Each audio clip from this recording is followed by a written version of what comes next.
네, 강프로입니다. 자, 하나마이크론 보겠습니다. 하나마이크론이 이틀째 조정 구간에 들어갔습니다. 근데 관련주들 있죠. HBM 관련주들. 이 관련주들 중에서 뭐 하이닉스나 삼성전자는 아직까지는 탄탄한 그런 상황인데 관련주들의 움직임이 조금씩 조정폭이 조금 커지고 있는 그런 상황이 지금 나오고 있습니다. 이런 과정에서 우리가 얼마에 매수해야 돈이 될 수 있는지 그 내용에 대해서 이야기를 드릴 거고요. 그러기 위해서는 우리가 주식시장에서 시세가 나오는 원리에 대한 이해도 필요하지만 기술적으로 어떻게 봐야 되는지 그 내용에 대해서도 조금 깊게 제가 이야기를 드릴게요. 자, 내용 보세요. 자, 우선 주가가 올라가기 위해서는 앞에 좋을 부분이 있어야 되죠. 그게 뭡니까? 지금 같은 경우에는 AI 반도체, 그쵸? 하나마이크론은 반도체 종목군들이니까 AI 반도체고, AI 반도체가 작동하기 위해서는 메모리 반도체가 필요하고, 지금은 돈, 그쵸?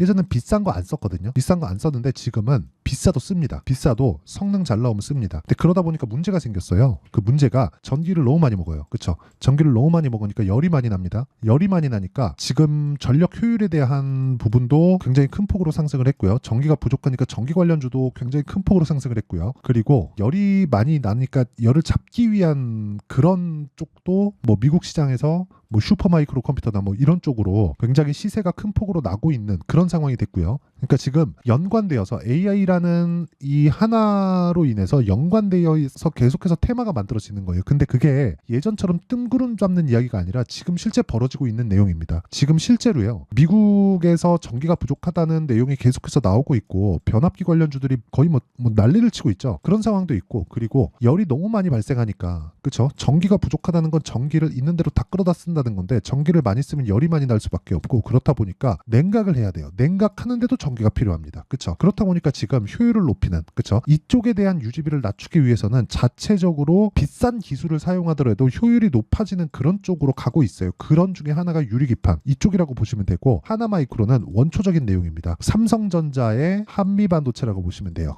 그렇죠. 원래 한미반도체는 하이닉스 쪽으로 이 매출 비중이 높은데 삼성전자의 하나마이크론은 한미반도체 그러니까 하이닉스의 한미반도체와 같은 역할을 하고 있다고 보시면 됩니다. 반도체 패키징 그 기술을 가지고 있고요. 자, 그러면 지금 단계별로 보면 그래요. 삼성전자가 HBM 납품에 성공을 하게 되면 이미 뭐 성공을 했다고 보시면 됩니다. 콜 테스트는 통과가 됐고 젠슨왕의 사인도 들어갔죠. 그런 부분 때문에 삼성전자의 시세가 큰 폭으로 발생을 했어요. 그런데 여기서 우리가 하나 봅시다. 삼성전자의 시세가 큰 폭으로 발생을 했다는 건 삼성전자 쪽에서 패키징을 맡고 있는 기업들의 시세도 나올 수 있다는 거예요. 왜? 삼성전자의 HBM 실적이 더해지면 그 HBM 중에서 한 축을 담당하는 하나마이크론의 실적도 앞으로 좋아질 수 있다는 거고 그런 부분을 가격이 먼저 반영하기 때문에 최근에 뭐가 나왔어요? 신고가 구간까지 주가가 올랐다. 이때 보면 9,700억, 1조 원 정도의 거래가 터지면서 고가를 수렴하고 있는 그 정도의 상황까지 왔습니다. 우리가 여기서 생각해야 되는 부분은 한 가지 내용밖에 없어요. 주식시장은 미래 가치를 가격이 먼저 반영한다. 이게 시세 원리예요. 그럼 우리가 하나마이크론 중에서 만약에 갑자기 이쪽 구간에서 올라오잖아요. 그러면 61이평선까지 다시 떨어집니다. 왜 그런 줄 아세요? 역배열 중에는 못 올라가거든요. 근데 우리가 여기서 정배열로 만들고 자 보세요.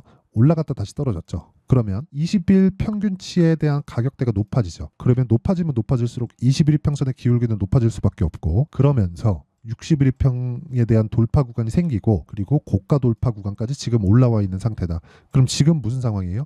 고가 저항을 받고 있다. 그 고가 저항을 받기 위해서 돈이 얼마가 들어왔어요? 1조 원이 들어왔다. 그 1조 원을 누가 썼어요? 세력이 썼다. 그렇죠? 그럼 근거, 베이스로 깔려 있는 건 뭐예요? 삼성전자의 HBM. 여기까지 말씀드리면 이런 부분을 가격이 먼저 반영하고 있다는 내용이 인정이 되시죠? 이게 답이에요. 이게 시세 원리. 하지만 언제 정확하게 갈지는 그것까지는 알 수 없다. 하지만 우리가 2주 안에 올라갈 수 있는 즉 수익 전환시킬 수 있는 그 정도의 타점 정도는 잡을 수 있다. 하지만 그렇게 잡기 위해서는 우리가 주가를 이쪽 구간 여기서는 잡을 수 없다. 여기서도 잡을 수 없어요. 여기서 잡으면 운이 좋은 거예요. 그래서 우리는 운에 맡기는 게 아니라 동일한 로직으로 매매를 해 나가야 됩니다. 그 해 나가야 되는 부분을 신고가 매매라고 합니다. 왜? 가격이 먼저 반영하니까 주가가 올랐다는 건 호재가 있다는 거예요. 우리가 아는 호재든 모르는 호재든 호재가 있다는 겁니다. 아는 호재라도 상관없어요. 왜? 최종적으로 실적이 반영되는 상황이 오니까 그런 부분을 우리가 지금 어디서 보고 있어요? 하이닉스와 한미 한미 반도체에서 보고 있다. 그러면 이 산업군의 자체가 지금 뭐 그 투자 사이클이 끝나거나 그런 상황이 나와야 되잖아요. 지금 그런 상황이 되고 있나요? 아직까지 그런 상황이 되고 있지 않죠. 왜? 하이닉스의 실적이 아직 돌지 않았으니까. 그러면 하나 마이크론에 사실 제가 지금 하나 걸리는 건 딱 한 가지예요. 신용 비율이 너무 높다는 거. 지금 7.9%거든요. 신용 비율이. 신용 비율이 조금 거의 한 10% 가까울 정도로 높다는 거 말고는 하나 마이크론의 위험 요인은 없습니다. 그런데 이 신용 비율을 그대로 달고 갈 수도 있지만 웬만하면 털고 갈 겁니다. 지금 그 털고 있는 과정이라고 보면 되고, 그 털고 있는 과정 안에서 내가 2주 안에 수익 전환시킬 수 있는 타점을 잡는 게 중요하다. 그렇죠? 왜 이런 식으로 내용 진행이 되는지 그 원리에 대해서 이야기를 드렸으니까 실제 이렇게 잡아야 되는 그 타점에 대한 부분은 여기 하나 마이크론의 가격과 단기 보유 전략으로 제가 내용 준비를 해놨습니다. 단기는 아까 전에 말씀드렸죠. 2주 안에 수익 전환을 시켜야 되는 그 내용이고요. 2주 안에 수익 전환을 시키기 위해서 뭘 해야 돼요? 무조건 가격을 잘 잡아야 돼. 이거 말고는 주식시장에 답이 없어요. 그렇죠? 어떤 기술을 가지고 있습니다. 패키징 기술이 각광받을 거예요. 사실 그거 우리가 알 수 있나요? 아니요. 가격이 먼저 반영한, 우리는 그냥 사실 돈만 먹으면 되잖아요. 그렇죠? 어떤 뭐 기술력에 대해서 뭐 3프로TV나 여기서 뭐 이런 얘기 저런 얘기 되게 많이 하거든요. 근데 그런 것들이 돈이 안 되니까 지금 3프로TV의 인기가 떨어진 겁니다. 근데 그 주식 타점 관련된 내용은 어쩔 수 없이 돈이 될 수밖에 없어요. 내가 정확하게 판단이 됐을 때. 근데 그런 내용들이 전부 다 가격에 있다. 왜? 가격이 먼저 반영하니까. 가격이 올라간다는 건 돈이 들어왔다는 거고, 돈이 들어왔다는 건 우리가, 그쵸? 고가 돌파를 한다는 거라고 보시면 됩니다. 이런 것에 대한 자신이 없었으면 하루에 1조 원 정도 거래를 터뜨리지도 않았겠죠. 그쵸? 자, 그래서 지금 중요한 건 2주 안에 단기 가격을 잡는 법, 이게 중요하다. 영상에서 이야기를 드리면 내용이 너무 길어질 수 있어가지고 이런 식으로 제가 내용 준비를 해온 거니까 구독과 좋아요 이 2개 부탁드리고요. 상단에 있는 전화번호로 마이크론, 자 마이크론이라고 문자 보내주시면 제가 하나 마이크론의 가격과 단기 보유 전략을 다 공유를 해드리도록 하겠습니다. 자, 그러면 왜 시세가 가격이 먼저 반영하고, 그쵸, 원리에 대한 부분, 그리고 지금 봐야 되는 하나 마이크론에 대한 부분, 왜 지금 정배열로 전환시키고 나서 고가 저항을 받고 있는지, 그쵸, 그리고 이 고가 저항은 언제까지 이 반영받을 수 있는지, 그 내용에 대해서 이야기를 드렸는데, 이런 부분을 다 이해를 했을 때는 자, 이런 매매가 가능합니다. 자, 지금 이오테크닉스 같은 거 보세요.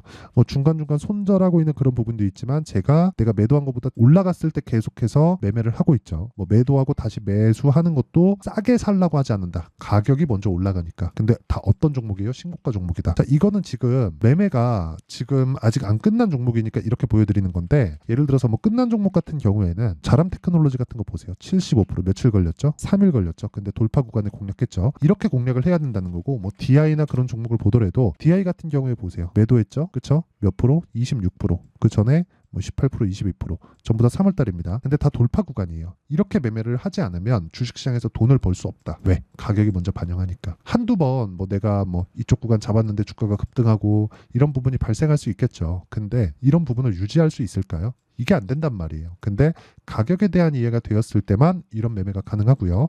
가격에 대한 내용을 보고 나서 우리가 호재가 있는지 악재가 있는지 그 내용을 보는 겁니다. 그래야만 우리가 여기, 그쵸? 이쪽 구간에서도 계속해서 정배열 구간에만 주가 반등이 나오잖아요. 이런 구간에 대한 내용을 계속 이야기를 드리는 거예요. 이걸 이해하지 못하면 주식시장에서 돈을 벌 수 없다. 그렇죠? 그리고 이런 내용을 여기 소통방에서 공유하고 있습니다. 자, 오늘 같은 경우에도 그래요. 여기 뭐 KSP, 덕산테코피아 뭐 이런 종목군들인데, 자, 덕산테코피아 같은 경우에 어때요? 뭐 7% 수익, 7% 손절, 1% 수익, 뭐 이런 식으로 내용 진행이 계속되잖아요. 그렇죠? 근데 모두 다 신고가 구간에서 매매를 하고 있다는 점, 이렇게 매매하지 않으면 정말 상황이 어려워집니다. 자, 길게 말씀드리지 않을게요. 매매하는 과정에서 내가 가격을 잘 못 잡고 너무 어렵게 하고 있다 하시는 분들은요, 소통방으로 들어오시면 되고 다 무료로 진행을 합니다. 그러면 아까 전에 보여드렸죠? 뭐 자람 테크놀로지 75%, 뭐 HLB, 그쵸? HLB 뭐 이런 종목들, 뭐 13%, 18% 이런 종목들을 제가 다 장 시작 전에 다 공유를 합니다. 자, 그래서 구독과 좋아요 이 2개 눌러주시고요. 상단에 있는 전화번호로 소통, 자 소통이라고 문자 보내주시면 제가 소통방 입장 링크를 순차적으로 공유를 해드리도록 하겠습니다. 내용 정리 한번 하겠습니다. 주식시장은 미래 가치를 가격이 먼저 반영한다. 그렇기 때문에 자, 이런 식으로 가격이 올라가는 상황이 발생했을 때는 미래 가치가 좋아진다는 거예요. 그러면 호재가 있다는 거죠. 호재가 있어서 올라가느냐, 그쵸? 뭐 그 말이 맞을 수도 있죠. 근데 우리가 보고 매매할 때 활용하기 위해서 뭘 해야 돼요? 올라가고 나서 호재를 보는 게 중요하겠죠. 그쵸? 왜? 확인된 거니까. 증명된 거니까. 뭘로? 돈으로. 그쵸? 자, 그러면 우리가 여기서 이런 종목군들을 지금 상황에 대입하면 지금 신고가 돌파 구간에 있는 종목군들이 뭐가 된다는 거예요? 주도주가 된다는 거예요. 그럼 그 주도주에 대한 부분을 어떻게 판단하고 어떻게 분류를 해서 내가 매매에 활용할 수 있을지를 제가 다 이해시켜 드리도록 할 테니까 영상 끝까지 시청하시고요. 모든 분들이 성공 투자하셨으면 참 좋겠습니다. 자, 24년도가 돼도 여전히 시장은 녹록지 못합니다. 이런 상황이 벌어지는 건 어쩔 수 없습니다. 이런 상황에서도 수익이 나는 종목들의 구조는 변하지 않습니다. 즉, 대시세 종목에 대한 구조는 변하지 않는다는 거고, 실제 제가 소통방에서 지속적으로 이야기를 드리고 있는 내용도 대시세 종목이나 시장 주도주를 공략하는 건 철저하게 가격 분석을 하라고 이야기를 드리고, 가격 분석 이후에는 이슈에 대한 파악, 그리고 이슈를 파악하고 나서는 다시 내가 얼마에 매수할지 그 타점에 대한 부분을 지속적으로 언급을 하고 있습니다.